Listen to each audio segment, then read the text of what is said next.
It's hard to believe. We are now more than 65 years since we had the first human space flights. And what a better way to celebrate it than talk about things that are happening all around the world with our scientists from NASA to Blue Origin. And actually joining me right now, we have former NASA and current Blue Origin scientist, Dr. Tara Ruttley. She was actually in Columbus.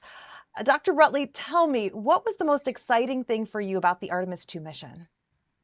Ooh, the most exciting thing. I think for most people it was the launch and the landing. But I think the most exciting thing for me was honestly just being able to take 10 days and turn on my streaming and turn on the TV and tune in to what the crew was doing at any time. I think it became addicting to see how a crew of four people lived together in a tiny space, floating around and doing a lot of things that we might do on Earth and a couple of things that we wouldn't do. So I think that was just the ability to just tune in and watch and be a part of it was really exciting.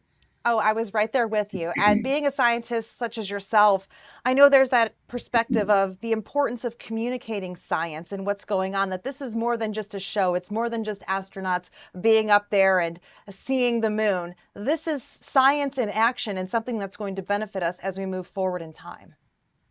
That's right. And what really did excite me, and I didn't know these people, but the scientists that were always front and center in this mission. These were the geologists in the back room, talking to the crew communicating what they see. You could see that the training was in action, and scientists were at the front row of this, and they were leading the mission, much like what we do for the International Space Station, and we've been doing for the International Space Station for the last 25 years now, 26 years. We've got science. That's what the lab is about. The International Space Station is doing science in low Earth orbit. So we've had golden years of being able to use the microgravity environment to be able to do the kind of science that you can only get from doing it in space. Some of these things you just cannot do on Earth. So science has been a forefront of NASA and space exploration for the past several decades. Even when the first person went into space, there were tiny little experiments being done. So it's always an honor and a privilege and a responsibility to get that science done anytime humans explore space.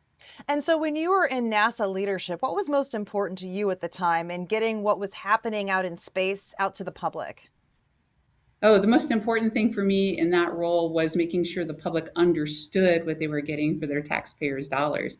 I think a lot of people, when they think about what NASA's done in space, will think about things that's kind of old, like Velcro, Tang, or mattresses, right? But there's been more to that with the International Space Station, and it's been about certain types of drugs that have been tested in space that have improved our lives on Earth, such as Merck's Keytruda drug, and even certain types of treatments like artificial retinas that are under manufacture being tested in the space environment that are going to be hopefully coming your way soon for these retinal degeneration diseases. So it's the idea is that when you take that gravity vector away, then all things are different. Things that we are normal to us here on Earth are no longer normal. And so scientists can see new things and create new things in space that you can't create here on Earth. And they probably benefit you more than you know. So my job was really to be able to communicate that as much as broadly as I could. Oh, wow. I mean, that's so exciting. And I know that you spent time as an engineer, so you actually were designing medical systems and really looking into human research. How far have we come since the first days of exploration, and what are we learning right now that's going to help us here on Earth in the future? Well, if you saw the Artemis landing, you saw that those four astronauts got up, walked off, and looked great. They were happy, they were waving. They didn't look weak, they looked strong. Their physicals have been coming back very positively, nothing out of the ordinary. And I would attribute that to the last 25 years of research of being able to study how the body changes in space.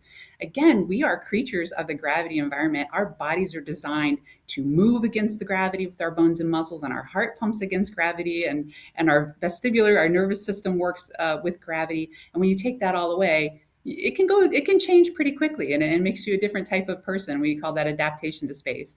But so we've spent 25 years making the right, what we call countermeasures on space station, and that would be exercise equipment like resistive exercise.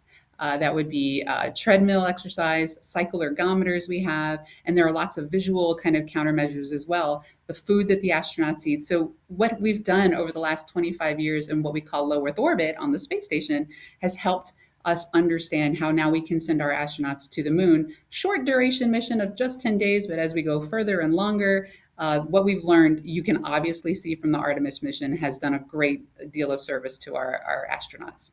And there's a lot of excitement that's building here, specifically in Central Ohio, now that Starlab is partnering with the Ohio State University, and they're going to have the Vista Science Park with Voyager Space contributing. How does that make you feel to know that a Midwestern state like this, it's not just Houston anymore, it's not just DC or the Space Yeah. Coast, it's now the Midwestern states that are getting involved, specifically right here in Ohio?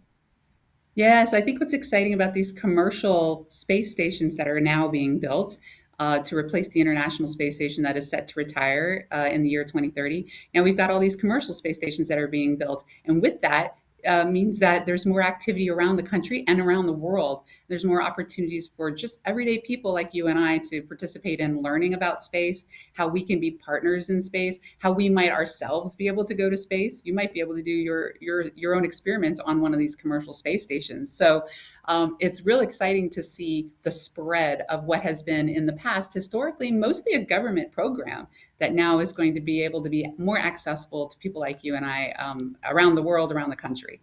That's so great because I do not think there has been a female meteorologist in space. So that's definitely on my bucket list for sure, and doing some Your cool time is space weather coming. stuff. Yes, for We sure. got you. Perfect. What do you think is the most intriguing thing you have learned from your time at NASA and now doing some work with Blue Origin? What is fascinating with you that people at home may not realize that's going on? Oh, I think there's a lot of work. Well, honestly, it could be anything. I think it could be the materials types of science work that's being done, creating new exotic materials in microgravity that you can't get on Earth. And is the idea going to be that, hey, maybe someday we have manufacturing capabilities and big facilities in space that makes materials that we can then ship home and use on Earth? Or maybe we get to the moon and we can manufacture things on the moon that benefit us here on Earth. I think the idea of the fact that we've been using microgravity to understand the science and begin the initial results of something that could be large scale, like manufacturing drugs or manufacturing materials. I think that's what's exciting. And so any little area of any part of that research across all the disciplines, there are examples of ways that are showing promise that now we can scale and build into the future. So any one of those is most exciting. If I get asked that, it's like choosing between my favorite children, right? Like it's there's something for everybody.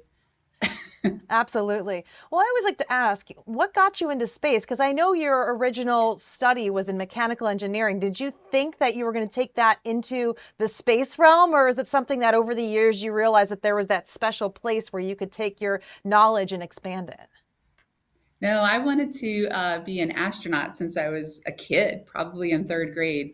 I grew up a kid in the 80s, so we would see those space shuttle launches, and that's that I was a space shuttle hugger. That was my thing. So I would watch the launches, and after the launches, everybody was like, "Great, there was a big launch," and then turn off the TV and they would just go about their regular business. But I was the kid that was glued to the TV after that, and I would watch the astronauts wire themselves up, spinning in chairs, playing with water, showing how flames behaved in space, showing us how insects behaved in space. And those were the kinds of things that got my interest. And that's why I wanted to go to work for NASA. I wanted to do and see the things that no one else had done and seen on Earth before. And that is always going to be the case for low Earth orbit. If you ever have a chance to participate in any kind of space research, you could be an explorer. You could be the one to see what no one else has been able to see here on Earth. And that's I what excited me, and that's what got me into space. I was going to say, and now you're a chief scientist for a space company and you are living the dream, and I'm sure inspiring a lot of kids and even adults everywhere that no matter what age, you can always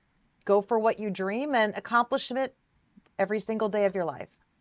That's right. Keep going. Don't give up. It's super fun until you meet the dream happen. The journey is incredible. Well, I really appreciate you taking the time to talk with us, and we are going to continue to follow your journey and look forward to what's to come next for space exploration. Thank you for your time.